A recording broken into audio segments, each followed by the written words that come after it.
Obstructive sleep apnoea क्या है? ये अपर रेस्पिरेटरी ट्रैक्ट में आंशिक या पूर्ण रूप से रुकावट की वजह से होता है। तनाव को आप फाइट और फ्लाइट मोड समझ सकते हैं कि लगभग 80% मरीज इसका सही रूप से चिकित्सा नहीं ले पाते और फिर उसे इस बीमारी का बहुत सारा सिम्टम झेलना पड़ता है। दर्शकों, आप सभी को नमस्कार। मैं डॉक्टर प्रियदर्शी आज आपको ऑब्स्ट्रक्टिव स्लीप एपनिया यानी अवरोधक निद्रा श्वास रुकावट के बारे में संक्षिप्त में जानकारी देना चाहूँगा। ऑब्स्ट्रक्टिव स्लीप एपनिया विश्व में भयावह रूप ले चुकी है। लगभग अरबों लोग इसके शिकार हैं। दुर्भाग्य की बात है कि 80% तक की बीमारियों में लोगों को पता नहीं है, उनका सही उपचार नहीं हो पाता, जिसकी वजह से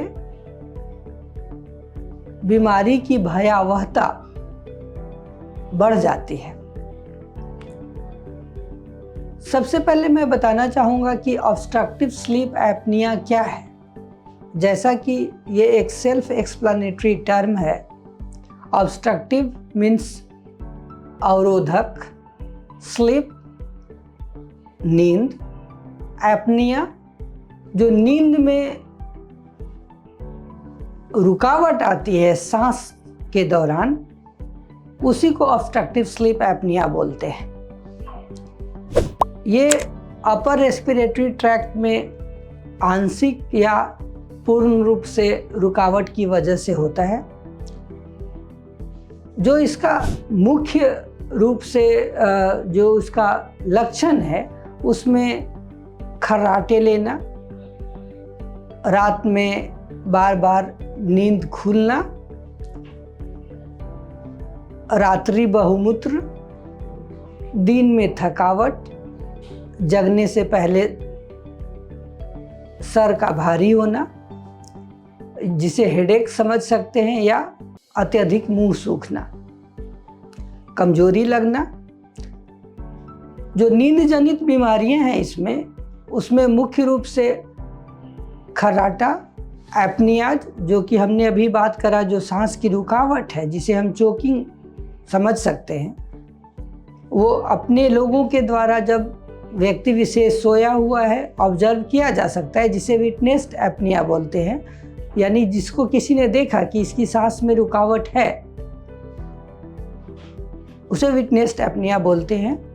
और इसकी वजह से जो बार बार मरीज जगता है जिंदा रहने के लिए, क्योंकि उसे श्वास चाहिए, लेकिन श्वास में अवरोध की वजह से उसका जो शरीर में ऑक्सीजन का कंसंट्रेशन है वो नीचे जाता है और उसका शरीर एक तरह से रात भर तनाव से गुजरता रहता है। जब सांस आ गई, सो गया, लेकिन फिर से वो सांस की नली की रुकावट होती है और वो फिर से तनाव में आता है। तनाव को आप फाइट और फ्लाइट मोड समझ सकते हैं। ऑक्सीजन के बिना जो उसका जो नर्वस सिस्टम है, उसमें सिंपैथेटिक नर्वस सिस्टम का रिस्पॉन्स बढ़ जाता है। एकदम से पसीना आने लगना, हृदय गति बहुत ही तेज हो जाना, जैसे लगता है क्या हो जाएगा। फिर अचानक से सांस खुलता है, सब चीज़ सामान्य होता है, मरीज वापस अपने नींद में जाने लगता है। तो ये रात भर का जो साइक्लिक रिस्पॉन्स है, ये मरीज पे बहुत बड़ा दुष्प्रभाव डालता है।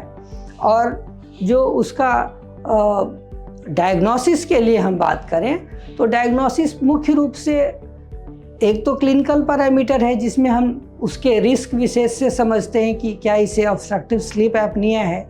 जैसे कोई मोटा व्यक्ति है जिसका गर्दन काफ़ी मोटा है, जिसे ब्लड प्रेशर की शिकायत है, या जिसका थायराइड संबंधी बीमारी है। औरतों में पॉलीसिस्टिक ओवेरियन डिजीज़ में ये अक्सर देखा जाता है। नींद के गोली लेने का आदत है, या बहुत अधिक शराब या धूम्रपान की आदत है। ये सब हाई रिस्क कैटेगरी बनाता है ऑब्स्ट्रक्टिव स्लीप एपनिया के मरीजों के लिए। जहाँ तक डायग्नोसिस का बात है, तो डायग्नोसिस के लिए जो तकनीक यूज की जाती है उसे पॉलीसोमनोग्राफी बोलते हैं, या जिसे हम लोग स्लीप स्टडी बोलते हैं, जो आमतौर पर या तो मरीज के घर या जो स्लीप स्टडी जो हॉस्पिटल में या जो स्लीप लैब में करवाया जाता है। ऑफ कोर्स इसमें बहुत सारे इलेक्ट्रोड्स होते हैं जो ब्रेन एक्टिविटी को रिकॉर्ड करता है, ईसीजी इलेक्ट्रोकार्डियक एक्टिविटी को रिकॉर्ड करता है, ईएमजी या जो इलेक्ट्रोकिलोग्राम होता है ईओजी, ये सब सारी की सारी लीड्स लगती हैं ऑलमोस्ट 21 तरह का, जो रात भर के एक्टिविटीज़ को रिकॉर्ड करता है, जिसमें न सिर्फ स्नोरिंग यानी खर्राटा, बल्कि जो उसका ऑक्सीजन का स्तर गिरता है उसे भी रिकॉर्ड किया जाता है, जो उसका हृदय गति में परिवर्तन होता है, चाहे वो टेकिकार्डिया हो या ब्रेडिकार्डिया हो, वो सब उसमें रिकॉर्ड होता है, जिससे हमें समझ में आता है कि उसका क्या हुआ एपनिया हाइपोपनिया इंडेक्स, जिसे हम लोग माइल्ड, मॉडरेट या सीवियर के रूप में समझते हैं। जहाँ तक निदान की बात है, जो कि हमारा शुरुआत में कहा गया वाक्य मुझे फिर से याद आता है कि लगभग 80% मरीज इसका सही रूप से चिकित्सा नहीं ले पाते और फिर उसे इस बीमारी का बहुत सारा सिम्टम झेलना पड़ता है। और दोस्तों, मैं आपको बताना चाहूँगा कि पूरे विश्व में जो हेड ऑन कॉलिजन है बिहाइंड द व्हील्स, वो ऑब्स्ट्रक्टिव स्लीप एपनिया मरीजों का होता है, क्योंकि वो गाड़ी चलाते चलाते सो जाते हैं, सामने से धक्का लगता है। ये तो एक भयावह रूप हो गया। फिर भी जो फ्रेगमेंटेशन ऑफ स्लीप की वजह से पूरे शरीर पे दिक्कत आती है, उसको हम अंडर एस्टिमेट नहीं कर सकते, जैसे ब्लड प्रेशर, डायबिटीज़ या उसका जो हार्ट संबंधी समस्याएं हैं, न्यूरोलॉजिकल इश्यूज हैं या अदर एंडोक्राइन इश्यूज हैं। आप ये समझें कि बिना ऑक्सीजन का शरीर का कोई भी पार्ट सुचारू रूप से काम नहीं कर सकता। हमने इसके पैथोफिजियोलॉजी में बताया कि हो क्या रहा है, ऑक्सीजन का स्तर बहुत ही नीचे जाता है, स्लीप फ्रैगमेंटेड है। मैं आपको याद दिलाना चाहूँगा कि स्लीप एक रेस्टोरेटिव प्रोसेस है।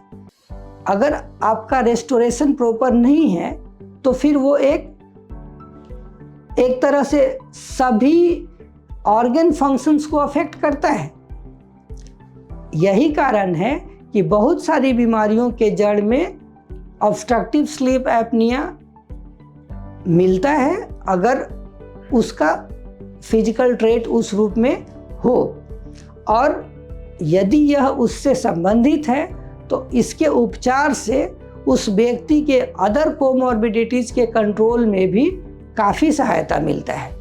यहाँ तक कि आजकल के वैज्ञानिकों ने ये बताया है कि बिना ऑक्सीजन का अमूमन जो ट्यूमर्स हैं वो काफ़ी प्रोलिफरेट करते हैं, तो कार्सिनोजेनेसिस तक में ऑब्स्ट्रक्टिव स्लीप एपनिया का रोल देखा जाता है। अंत में मैं अपना बात ये बताते हुए क्लोज करना चाहूँगा कि ऑब्स्ट्रक्टिव स्लीप एपनिया एक बहुत ही कॉमन बीमारी है, जो कि बहुत ही अंडर एस्टिमेटेड है। लोग हैबिचुअल स्नोरिंग समझते हैं इसे, जो कि हो सकता है पैथोलॉजिकल हो सकता है कि उसे फ्रैगमेंटेड स्लीप हो सकता है उसे जो ऑब्स्ट्रक्टिव स्लीप एपनिया के कैरेक्टरिस्टिक्स सारे के सारे प्रेजेंट हो उस व्यक्ति विशेष में, जिसका कि पूर्ण रूप से जांच किया जा सकता है और निवारण संभव है। बहुत बहुत धन्यवाद। हेल्थ से जुड़ी ऐसी कई और जानकारी के लिए फेलिक्स हॉस्पिटल के YouTube चैनल को सब्सक्राइब करें और अपने सवाल कमेंट बॉक्स के जरिए हम तक पहुंचाएं। और डॉक्टर की अपॉइंटमेंट के लिए दिए गए नंबर 9810455953 पर संपर्क करें।